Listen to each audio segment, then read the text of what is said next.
இன்று மே 3ஆம் தேதி சுஜாதாவினுடைய பிறந்த நாள்.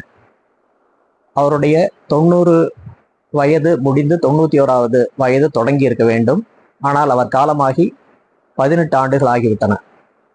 கடந்த 23ஆம் தேதி தமிழகத்தில் தேர்தல் நடந்து முடிந்தது. அப்போது சில நண்பர்கள் சுஜாதாவை நினைவுபடுத்தி எழுதியிருந்தார்கள்.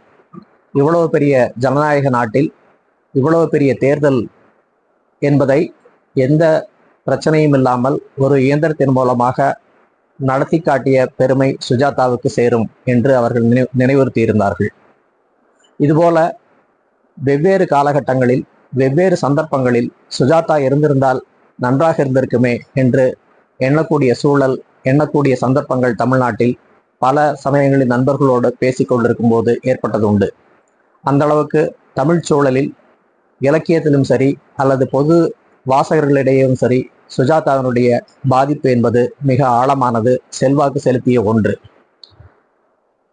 சுஜாதாவினுடைய எழுத்து அல்லது இலக்கிய பங்களிப்பு என்று எடுத்துக்கொண்டால் மரபின் செழுமையும் நவீனத்துவத்தினுடைய துடிப்பும் சேர்ந்த ஒன்று என்று சுருக்கமாக சொல்லலாம். இன்று அவருடைய பிறந்த நாளை சிறப்பிக்கும் வகையில் அவர் எழுதிய இளநீர் என்ற கதையை குறித்து பார்க்கலாம். இளநீர், இந்த கதை எழுதப்பட்டு இன்று 53 ஆண்டுகள் ஆகிவிட்டன. 53 ஆண்டுகள் கழித்தும் ஒரு சிறுகதையை குறித்து பேசுகிறோம் என்றால் அந்த கதையினுடைய காலப்பொருத்தம் பற்றி யோசிக்க வேண்டும். ஒரு கதை எழுதப்பட்டு 50 ஆண்டுகளுக்கும் பிறகும் வாசிக்கும் போது இன்றைய சூழலுக்கும் அது பொருத்தமாக இருக்கிறது என்றால் அதுதான் அந்த கதையினுடைய செவ்வியல் நேர்த்தி என்று சொல்லலாம். இந்த கதை எங்கு நடக்கிறது, எந்த சந்தர்ப்பத்தில் நடக்கிறது என்பதை பற்றிய குறிப்புகள் இந்த கதையில் இல்லை. இந்தியாவில் ஏதோ ஒரு நகரத்தில் ஏதோ ஒரு பகல் பொழுதில் நடக்கிறது என்றுதான் இந்த கதை தொடங்குகிறது. இந்த கதையினுடைய சூழலை குறித்து அவர் சித்தரிக்கும் பொழுது வீடுகளும் ஜன்னல்களும் அடைபட்டு கிடந்த அந்த தெருவில், அந்த ஊரில் அது ஒரு கிறித்துவ வேதத்தின் ஜட்ஜ்மெண்ட் டே என்று சொல்வார்களே, அப்படி இருந்தது என்று குறிப்பிட்டிருக்கிறார். ஒரு கடையடைப்பு நடக்கிறது. அந்த கடையடைப்பு எதற்காக, ஏன் என்று தெரியாது. ஆனால் ஆர்ப்பரிக்கும் கூச்சலுடன் கோஷங்களுடன் ஒரு ஜீப்பில் சில இளைஞர்கள் அந்த ஊருக்குள் சுற்றி வருகின்றனர். கடைகளை கல்லால் அடித்து நொறுக்குகின்றனர், கோஷங்களை எழுப்புகின்றனர். எந்த கடையும் இருக்கக்கூடாது, இது நமது கொள்கைக்கான வெற்றி என்று முழங்கியபடியே இருக்கிறார்கள். எல்லோரும் இளைஞர்கள்.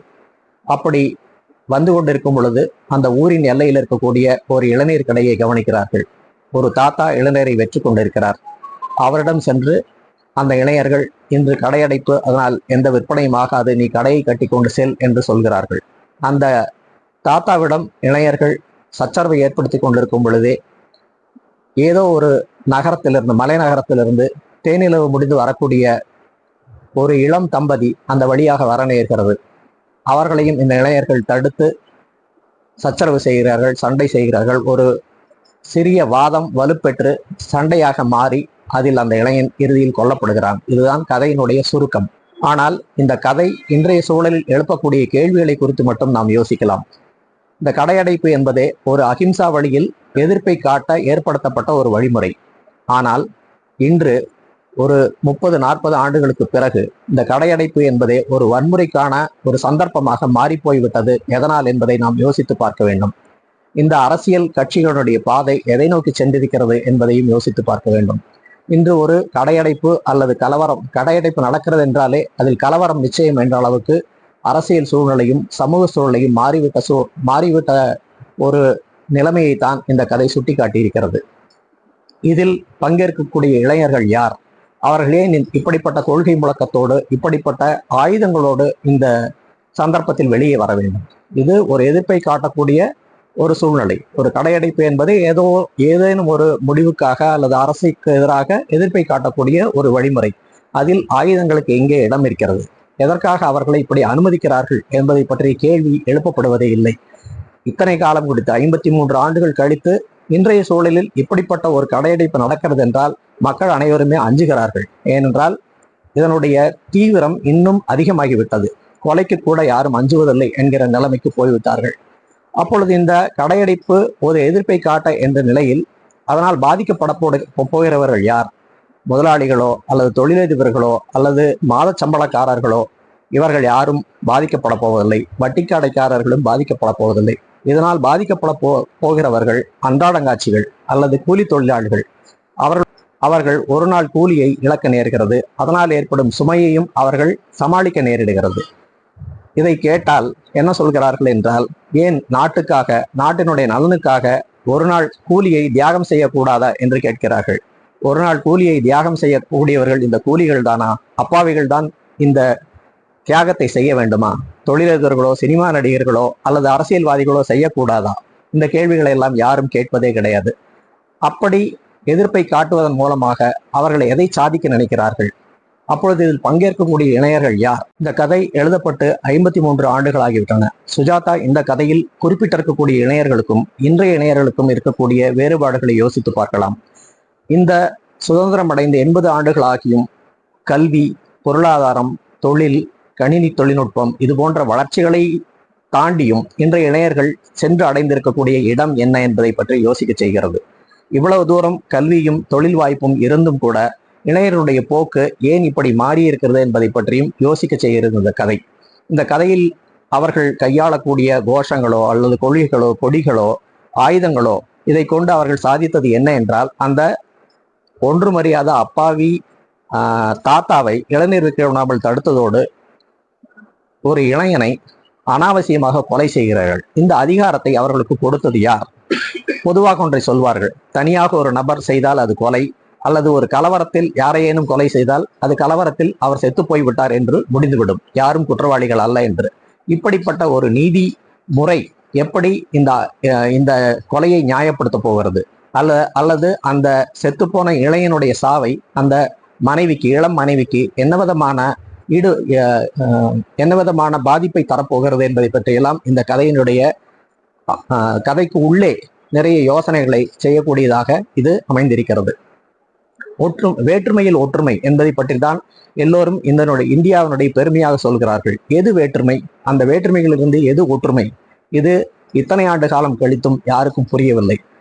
சுஜாதாவினுடைய இந்த கதையை படிக்கும் பொழுது அவருடைய இன்னொரு கதையும் நினைவுக்கு வருகிறது. மகாபலி என்ற ஒரு கதையில் ஒரு இளைஞன் சொல்லுவான், இந்தியாவை எல்லோரையும் இணைத்து வைத்திருப்பது எது என்று கேட்டால் ஒரு வயதான ஆராய்ச்சியாளர் சொல்வார், இந்தியாவை இணைத்து வைத்திருப்பது கலாச்சாரம் என்று. ஆனால் அதற்கு அந்த இளைஞன் சொல்வான், இல்லை, இந்தியாவில் எல்லோரையும் இணைத்து வைத்திருப்பது ஏழ்மை என்று. அப்படி அந்த மகாபலி கதையில் குறிப்பிட்டிருப்பார்.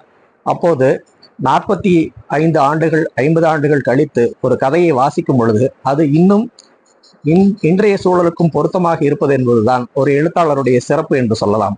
அவர் எதிர்காலத்தை கணித்து எழுதினாரா என்று தெரியாது, ஆனால் அந்த சூழல் சற்றும் மாறாமல் இருக்கிறது அல்லது இன்னும் தீவிரமடைந்திருக்கிறது என்பதுதான் இந்தியாவினுடைய நிலைமை அல்லது தமிழகத்தினுடைய நிலை என்று சொல்லலாம். இப்பொழுது இந்த சிறுகதையில் சொல்லப்பட்டிருக்கக்கூடிய சூழலை யோசித்து பார்த்தால் அந்த கடையடைப்பு அதே போலதான் நடக்கிறது, இன்னும் தீவிரமாக நடக்கிறது. வெவ்வேறு காரணங்களுக்காக, அரசியல் காரணங்களுக்காக, மத காரணங்களுக்காக அல்லது கட்சி சார்ந்த காரணங்களுக்காக, சினிமா காரணங்களுக்காக எல்லாம் கூட கடையடைப்பு நடக்கிறது. ஆனால் அந்த சூழல் இன்னும் மாறிவிடவில்லை. அதே போல இதில் விற்கப்படக்கூடிய இளநீர், அந்த தாத்தா, அதே இளநீர் விற்கக்கூடியவர்களுடைய நிலைமையும் பெரிய அளவில் மாறிவிடவில்லை. இளநீரும் இருக்கிறது, தாத்தாவும் இருக்கிறார், தென்னை மரங்கள் தான் காணாமல் போய் கொண்டிருக்கின்றன. அதே போல இதில் அடிபடக்கூடிய அப்பாவி இளைஞர்கள் எதற்கும் சம்மதமே இல்லாமல் எதற்காக இந்த கடையடைப்பு நடக்கிறது என்பதே தெரியாமல் அதற்குள் வந்து மாட்டிக்கொள்ளக்கூடியவர்களுடைய சாவு, அதுவுமே இப்படித்தான் நடந்து கொண்டிருக்கிறது. இது ஒரு வாழ்வியல் அபத்தம், அன்றாட வாழ்வில் நடக்கக்கூடிய ஒரு பெரிய அபத்தம். இந்த கடையடைப்பு எதற்காக நடக்கிறது, இந்த எதிர்ப்பை எதற்காக தெரிவிக்கிறார்கள் என்பதே அறியாத அப்பாவி மக்கள் கொல்லப்படுகிறார்கள் என்பதுதான் அன்றாட வாழ்வில் இருக்கக்கூடிய அபத்தம். அந்த அபத்தத்தை தான் சுஜாதா இந்த கதையிலே மிக நுட்பமாக சுட்டி காட்டியிருக்கிறார். இந்த கதையை இன்று தமிழகத்தில் அல்லது இந்தியாவில் உள்ள எந்த ஒரு ஊரிலும், எந்த ஒரு ஊருக்கு நடுவிலும் வைத்து படித்து பார்க்கலாம், பொருத்தி பார்க்கலாம். அந்த அளவுக்கு இந்த பொருத்தப்பாடு இருக்கும்.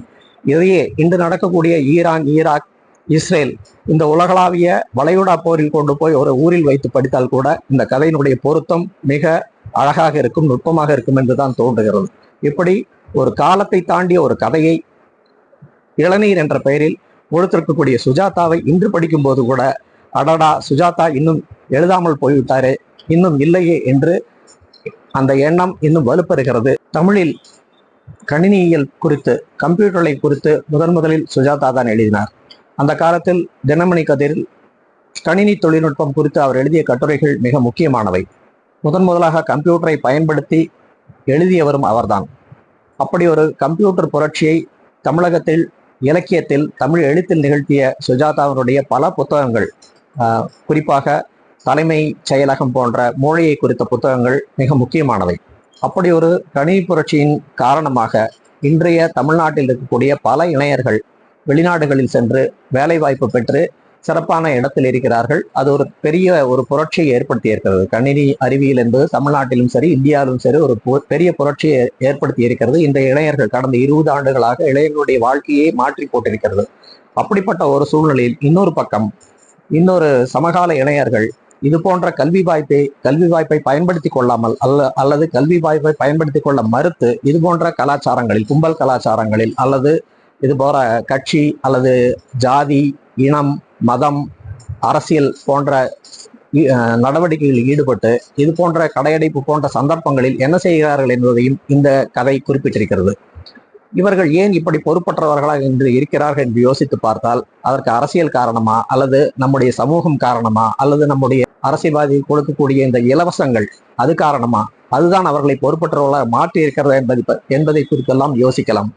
ஒரு எழுதி பிரிவினை முகமூடிகளை கொண்டு முகமற்றவர்களை பழிவாங்கக்கூடிய ஒரு அபத்தத்தை தான் சுஜாதாவினுடைய இந்த கதை குறிப்பிட்டிருக்கிறது. இந்த பிரிவினை முகமூடிகளை இந்த இளைஞர்களுடைய முகத்தில் அணிவித்தவர்களை குறித்து யோசிக்கக்கூடிய ஒரு முக்கியமான வேலை இன்றைய இளைஞர்களுக்கும் இன்றைய சமூகத்திற்கும் இருக்கிறது என்பதை சுஜாதா மறுபடியும் உறுதிப்படுத்தி இருக்கிறார். சுஜாதாவினுடைய பிறந்த நாள் அன்று அவருடைய இளநீர் கதையை வைத்து அவருடைய எழுத்துக்களை குறித்தும் அவர் இந்த சமூகத்திற்கு சொல்ல வந்த செய்தியை குறித்தும் நாங்களோடு பகிர்ந்ததில் மிக்க மகிழ்ச்சி அடைகிறேன். நன்றி.